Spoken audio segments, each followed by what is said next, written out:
मोननै बाहागोआव गावनानै थानाय दुलाराय बाथौ गौथुमनि गेजेराव खौसे जानायनि सोमोन्दै सावरायलायदों दिनै मोननै हान्जानि गेजेराव खौसे जानायनि सायाव।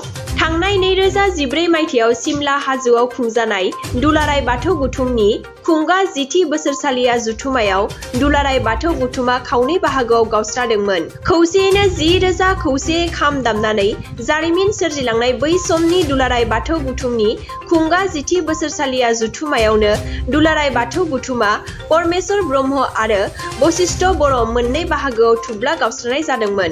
1992 मायथाइनि 16 मे बुद्ध पूर्णिमानि समाव गुवाहाटीनि ट्राइबेल संघनि नब्लाङाव जोनोम मोननाय दुलाराय बाथौ गौथुमा दिनै फैयै फैयै 30 बोसोराव आगान होबाय। नाथाय दुलाराय बाथौ गौथुमा राजखान्थि खैसाराव खावनै बाहागोआव गावस्रानानै दंमोन। बिनिखायनो दिनै गावस्रानानै मोननै बाहागोआव राननाय दुलाराय बाथौ गौथुमा खौसे जानो गुवाहाटीनि बाथौफुरियाव थानाय दुलाराय बाथौ गौथुमनि गाहाय मावखुलियाव देबेन बर'नि आफाद दैदेननायाव मोन्नैबो हान्जानि गेजेराव जथायै मोनसे जर'खा मेल जानानै थाङो। बे गोसो होनो गोनां जर'खा मेलनि गेजेरजों मोन्नैबो हान्जानि गेजेराव सावरायलायनानै खौसे जानायनि बिथांखि लानाय जायो। माब्ला खौसे जागोन बेनि थि खालार आरो समखौ होनो हायाब्लाबो दिनै जर'खा मेलनि गेजेरजों गावनानै थानाय मोन्नैबो हान्जाया खौसे जागोन बेखौ खौरां बिजोंनि गेजेरजों कान्तेश्वर बरगयारी बिथाङा फोरमायदों। आरो दुलाराय बाथौ गौथुमनि नेहाथारि गणेश दैमारी बिथाङाबो मोन्नैबो हान्जानि गेजेराव थाबैनो खौसे जानायनि खोथाखौ फोरमायदों।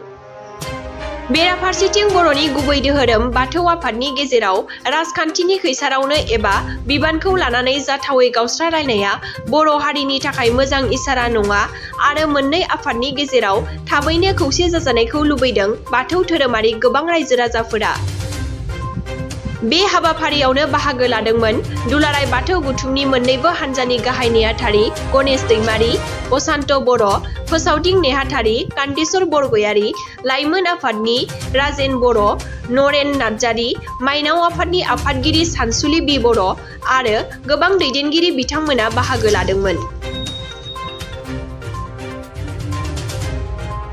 गिबियावनो दुलाराय बाथौ गौथुमनि गाहाय नेहाथारि जानानै निउज पर्टेल नायगिरि नोंथांमोननिसिम साबायखर बावदों।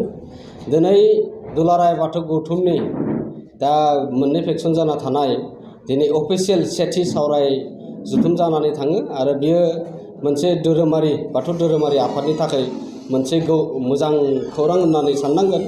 मानो होनब्ला बे साननैसोनि गेजेरावनो मोनसे प्लेटफर्मावनो मोन्नैबो हान्जाया मोनसे प्लेटफर्मावनो जिरायनो हानाय मोनसे बिथिंनि सायाव सावरायनाय जादों।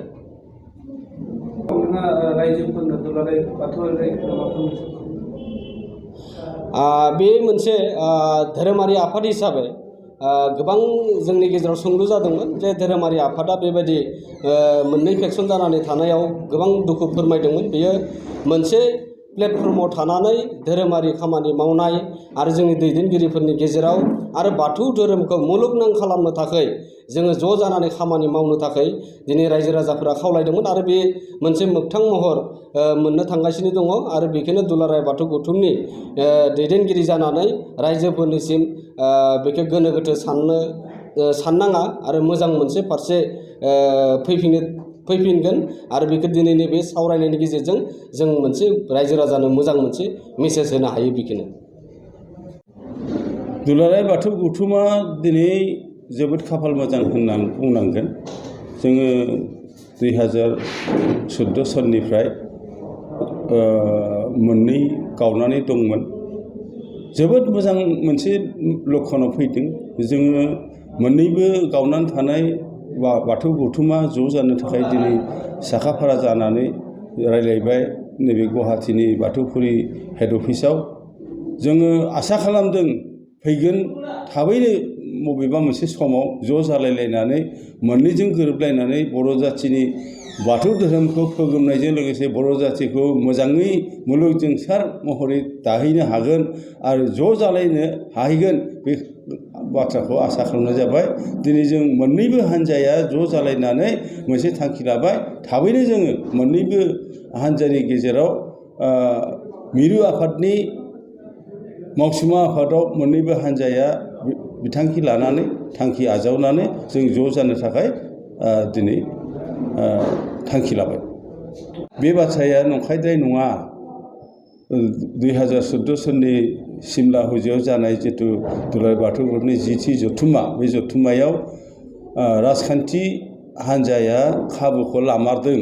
खाबु लानानै बाथौआरियादि इसिबां हाजार हाजार थान्दै जायो, बेसेबांदि खौसेथि दं, बे खौसेथि गोनां मोनसे संगठनखौ बर'नि राजखान्थि हान्जाया बोरैबा दखल खालामनो हायोबा जेब्लाबोनि थाखाय बिसोरो राजखान्थियाव गोजोर जानो हागोन बेखौ आसा खालामनाय नुनो मोन्दों। आरो बे खार'नावनो जों दुलाराय बाथौ गौथुमखौ बै राजखान्थि हान्जाखौनो थेर बेथेर खालामनायनि हाबाफारि लादों होननानै जों साननो हायो। जाबाय बायब्लाबो जोंथ' आसा खालामदों नैबे फैगोन नैबे सोलिबाय थानाय बोसोरनि मे मासनि 16 मेआव ज' जाहैनो हागोन नामा बिदि मोनसे आसा खालामदोंमोन। नाथाय जाहैबायाबाबो जों थाबैनो एसे गोबावैब्लाबो ज' जानो थाखाय साखाफारा जागोन। जों जेब्लाबो साखाफारा जाबाय जे 16 मेआव ज' जानो हायाबाबो जोङो थाबैनो ज' जानायखौ बयबो लुबैदों।